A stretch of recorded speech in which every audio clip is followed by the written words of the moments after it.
Why do some men walk into her life and within hours she opens herself completely, while others, no matter how kind, patient or invested, get nothing but the cold shoulder? Sounds unfair, right? But maybe it's not about what you're giving. Maybe it's about what you're radiating, because here's the truth. Women don't respond to effort, they respond to energy. And the energy of certainty, of unapologetic presence, creates an unspoken gravity she can't ignore. If you've ever felt confused, left questioning what you did wrong after showing up right, you're not broken. You're at a crossroads, and this moment of frustration is either going to turn into resentment or into power. Right now, you can keep chasing approval, or you can become the kind of man she chooses without hesitation. So if you're ready to shift the game, not just the rules, hit like, subscribe, turn on notifications, and comment below. I am the energy she feels before I speak. Number 1. The unspoken truth behind her choice to sleep with him and not you. Here's a bitter truth. A woman doesn't need weeks of dates or deep conversations to know if she wants to sleep with a man. Within 10 seconds her body decides, long before her words catch up. That's not about logic, effort, or even your looks. It's about energy. And that's where most men misunderstand rejection. They think they were too kind or early or didn't offer enough. But the rejection wasn't personal, it was energetic. She didn't feel the pull, not because you lacked something, but because your presence didn't stir anything primal in her. That's not failure, that's feedback. Women instinctively sort men into 3 invisible boxes almost immediately. First is the yes box, men stirring something wild in her. She can't explain it. He walks in and her body reacts. These are the men she'll break rules for. Second, the maybe box, men who are safe, likable, but don't awaken desire. These men get effort, but rarely intimacy. Lastly, the never box, the emotional mules, sweet, supportive, dependable, and completely sexless in her eyes. No effort can move you out once you're in that box. So what separates them? Not money, not compliments, not effort.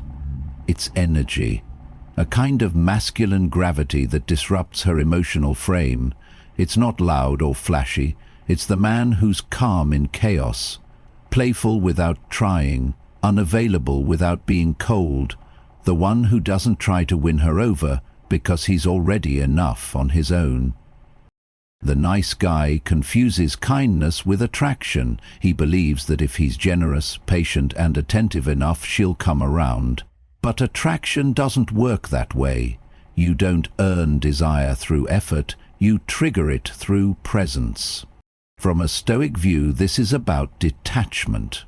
A man who doesn't need to be chosen, a man who exists in full without external validation.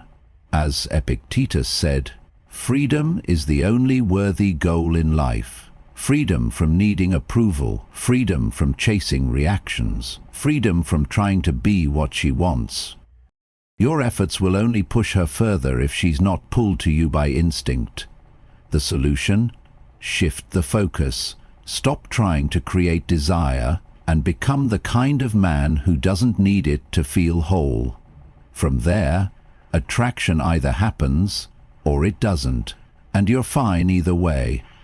No comment below. She doesn't choose me, I choose presence. Number 2, the 3 boxes, women instinctively place men into. It takes her 10 seconds, that's all. Before you speak a word, send a text, or buy her a drink, she's already decided what kind of man you are. Not based on logic, not based on how much money you make or what you say, it's instinctive. And in that snap judgment, you're placed into one of 3 boxes, and once you're in, it's nearly impossible to get out. Box 1 is the wild card. You're unpredictable, grounded, and non-needy. She feels your presence more than your performance. There's a quiet confidence in the way you look at her, pause, and don't chase. This box is electric. She doesn't understand why, but she wants you. She's drawn to the mystery, the edge, the unspoken tension. You don't ask to be chosen, you already are. Box 2 is the stable one. You're kind, polite, attentive. She respects you, trusts you, but doesn't crave you. You're the maybe later, the safe bet. She'll consider you if the wild cards don't work out. But you're not the man she fantasizes about.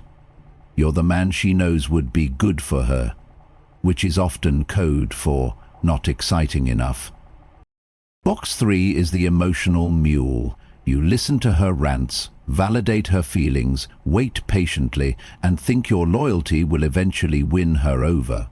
But to her, you're just another friend, a soft place to land, someone she can emotionally lean on, but never emotionally surrender to.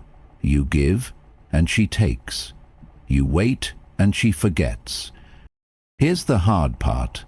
Once you're in a box, there's no negotiation, no amount of effort can promote you. If you're a wild card, she'll skip dates and rules to be near you. If you're an emotional mule, you could offer her the world, and she still won't feel a thing. This is the clearest signal from a Stoic perspective. Don't argue with instinct. Don't try to change her choice. Accept and move on, as Marcus Aurelius wrote. Don't waste what remains of your life in speculating about your neighbors, especially when that speculation keeps you trapped in a fantasy. Instead, focus on your energy, your presence, your ability to remain unattached to outcome, because the man who doesn't try to avoid the box is often the one she can't stop thinking about. Now comment below. Don't chase the box. Be the presence she can't label. Number 3. Why she sleeps with one man and strings another along. It's one of the most confusing double standards men encounter. She sleeps with him on the first night, yet makes you wait. He barely tries, says little, sometimes even treats her coldly, yet she's hooked. Meanwhile, you're kind, consistent, emotionally available, and somehow still left on read. The explanation is simpler than you think. It's not about effort, timing, or values. It's about chemical instinct. Desire doesn't need a reason. It needs chemistry. And chemistry isn't something you convince her into. It's something she feels in her body before she understands it in her mind. She goes home with the wild card and makes the stable one prove himself endlessly. He speaks with tension, pauses in his words, and subtle detachment in his presence. He doesn't ask for permission to exist in her space, he just is. He doesn't offer guarantees, he invites danger, and that danger awakens something raw and ancient inside her. Meanwhile, the safe man tries to earn what the wild card triggers. He compliments too early, tries to build comfort, asks how she feels before she even knows. He follows a playbook that aims for approval instead of impact. And that kills the fire before it ever starts. This is the difference between reactive and grounded energy from a Stoic lens. As Epictetus taught, freedom is the only worthy goal in life. The wild card doesn't chase outcomes, he simply moves through the world with quiet authority. His lack of need becomes the very thing that makes her need him. Nice guys think intimacy is a reward for behavior, but intimacy for her is a reaction to energy. It bypasses logic, and when a woman's body says yes, her mind often tries to catch up later. That's why the man she sleeps with quickly isn't always the better one. He's just the one who disrupted her calm, and disruption creates arousal. This doesn't mean you fake aloofness or play games. It means you stop trying to impress and start embodying presence. Tension, mystery, and confidence aren't tricks. They're side effects of a man who isn't moved by approval. She doesn't want you to explain yourself. She wants to feel something around you, and if you can't create that tension early, you'll be the guy she respects, but never touches. Now comment below. Desire isn't earned, it's triggered. Number 4, the real reason nice guys get left behind. You brought her flowers, you remembered her birthday, you asked about her day and listened. You never pressured her, never disrespected her, never forgot to say goodnight. And in the end, she still chose someone else. Not just anyone, someone colder, less present, and maybe even careless.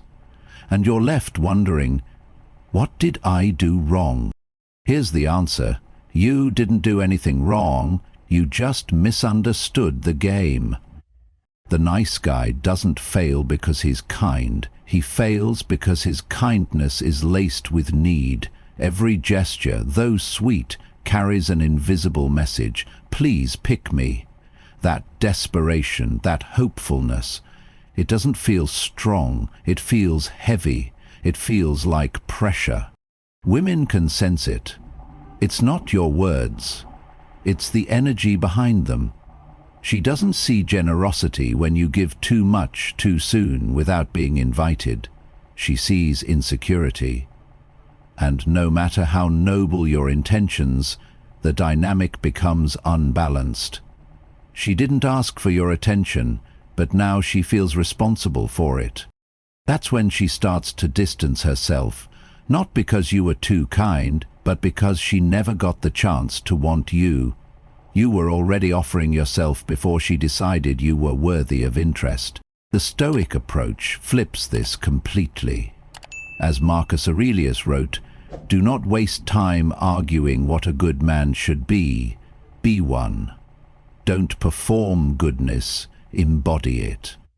And let her observe it, not be smothered by it." The right kind of kindness is quiet, secure, and detached from outcome. It doesn't beg to be rewarded. It stands tall, unaffected, like a tree offering shade, only to those who sit under it. When a woman feels that your presence isn't a transaction, but a reflection of who you are, the dynamic shifts. She respects you. She leans in, not because you asked her to, but because you didn't need to. Kindness isn't the problem, attachment is. Giving isn't the issue, giving too early, too often, without reciprocity. That's what kills desire. So don't stop being good, just stop trying to prove that you are. No comment below. My kindness doesn't beg, it simply is. Number 5, attraction isn't about safety, it's about disruption. We've all heard the narrative, be stable, be supportive, be emotionally available, and eventually she'll choose you. It sounds noble, and in the long term, there's truth in it. But if you've ever seen her fall head over heels for someone unpredictable, emotionally distant, or even reckless, you know something deeper is at play. That deeper layer is disruption, the emotional jolt, the inner spark that makes her body react before her brain can catch up. That's what separates the man she desires from the one she appreciates. This isn't about being a jerk, it's about presence with unpredictability, the man who walks into a room with calm but doesn't try to please, the man who listens but doesn't flinch, who can smile, then go quiet, without explanation. That's not rudeness, that's tension, and tension is the gateway to attraction. Stable guys often lead with logic. They ask, how can I make her feel safe? But in doing so, they become predictable, linear, and without realizing, forgettable. Because women don't fantasize about comfort, they fantasize about intensity, about the man who gently disturbs their emotional equilibrium, not out of malice, but out of mystery. From a Stoic perspective, this isn't manipulation, it's emotional clarity. As Epictetus taught, freedom is the only worthy pursuit. You're not trying to engineer her reaction, you're simply not chasing it, and in that stillness you create space for her to feel something real, without being pushed.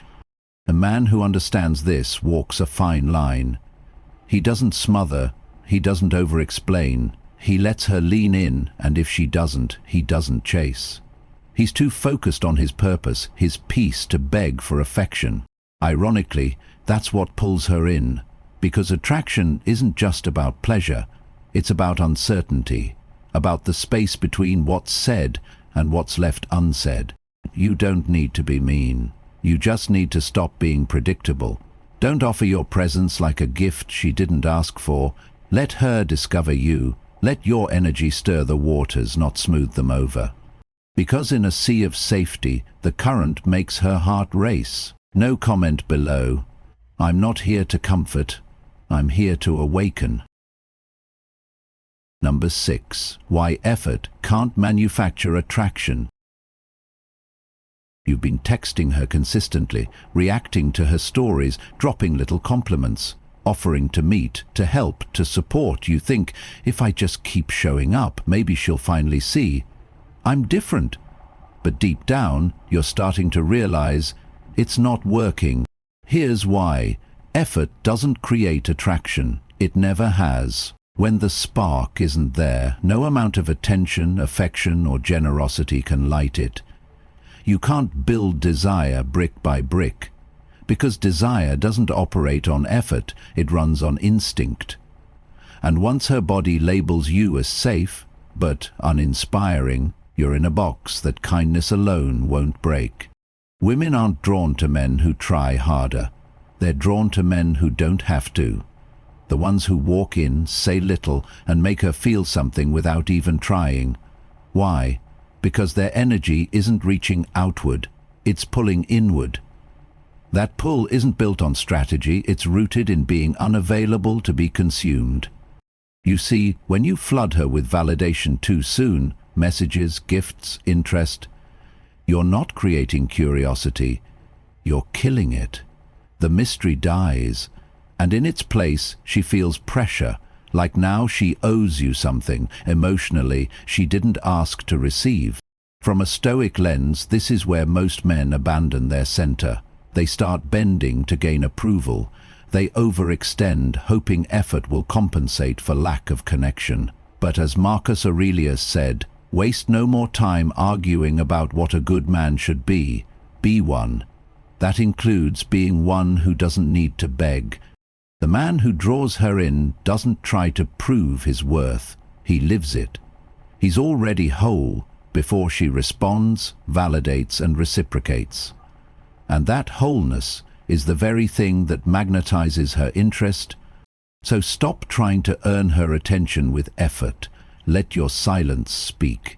Let your absence be felt. Let your restraint create the space where attraction might emerge or not. And if it doesn't, that's not rejection, that's redirection, back to your center.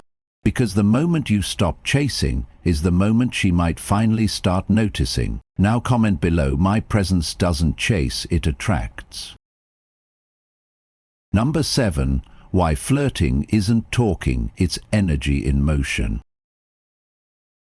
Most men think flirting is verbal, that it's about clever jokes, smooth lines, or saying the right thing at the right moment. But if you've ever watched a man say very little, yet have a woman completely captivated, you've seen the truth. Flirting isn't in the words, it's in the energy. Flirting is eye contact that lingers a second too long.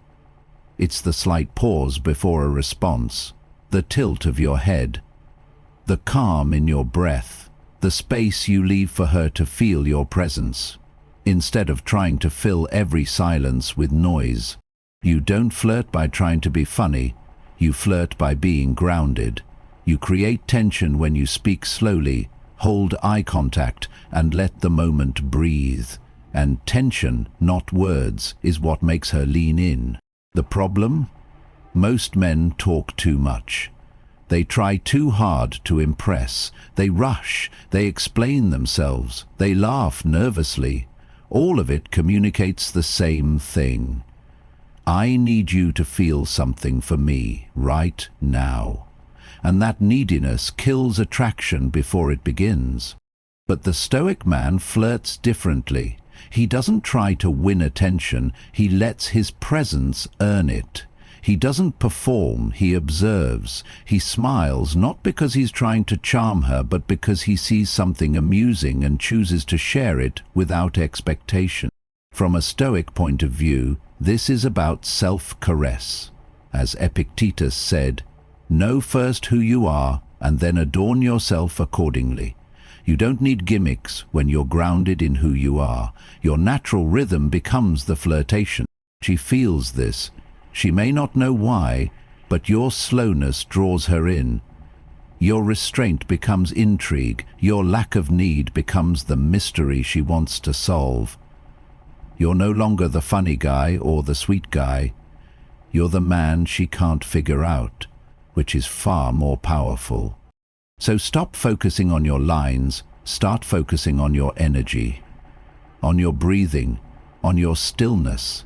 Flirting is less about delivery and more about containment, the ability to hold the moment rather than rush it.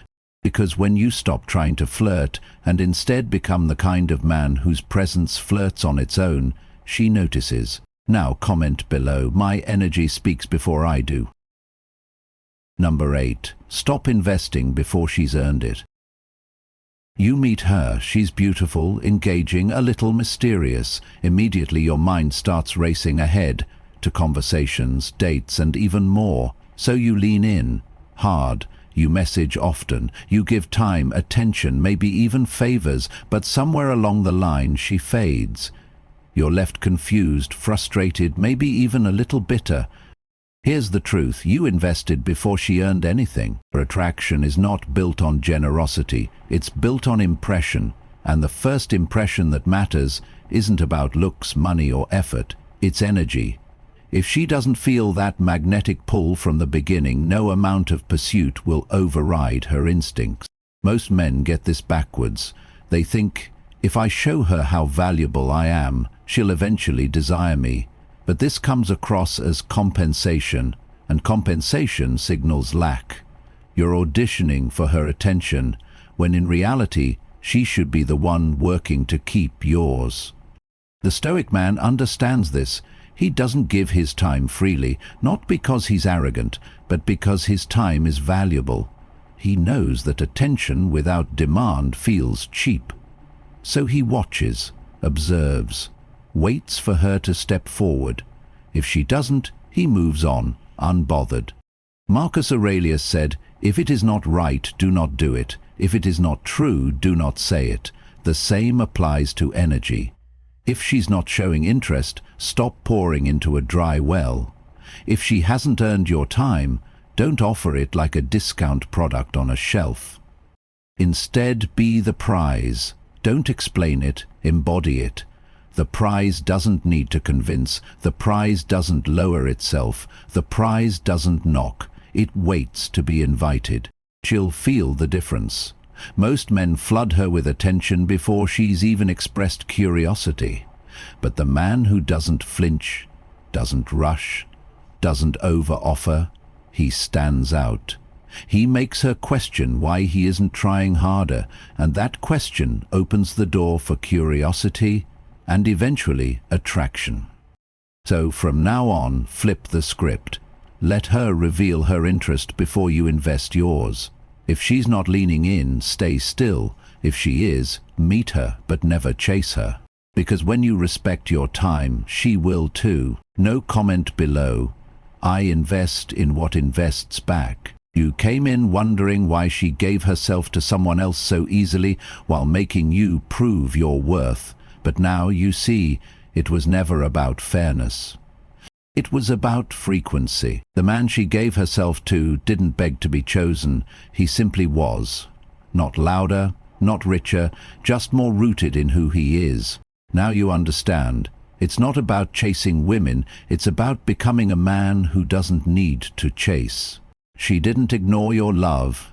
She didn't feel your core. So if you're done asking why not me and ready to become the answer, like this video, subscribe and comment. I am attraction, not persuasion. Stand firm, be clear. The world bends for the man who no longer tries to earn his place.